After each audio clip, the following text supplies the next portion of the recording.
Lisons la parole de Dieu qui se trouve dans le livre de Matthieu au chapitre 26, le verset 40, il est écrit « Il revint vers les disciples qu'il trouva endormis et dit à Pierre, « Vous n'avez donc pas pu rester éveillés une seule heure avec moi. » La prière, c'est la première chose que Satan essaie de combattre chez les enfants de Dieu.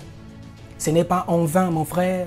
Tu peux rester éveillé pour regarder une série qui dure des heures et des heures, mais lorsqu'il s'agit de prier, tu commences à somnoler. Ce n'est pas en vain. Lorsqu'une personne décide de mettre ses genoux à terre et de prier, le diable est dans la colère, le diable est fou furieux parce que ce que le diable veut, c'est qu'on puisse lui donner toute l'honneur, toute la gloire, mais c'est faux.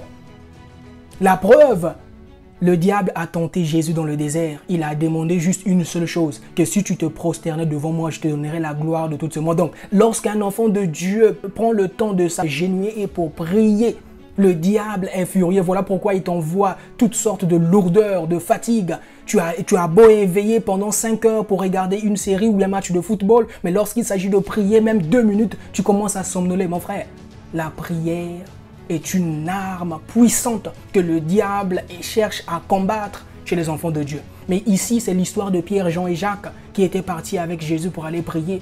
Mais Jésus a vu que ses disciples étaient incapables de prier pendant 1 heure. Donc 1 heure, c'est le minimum d'heures qu'un enfant de Dieu doit prier. Mon frère, la question que j'aimerais te poser, dans la journée, on a 24 heures.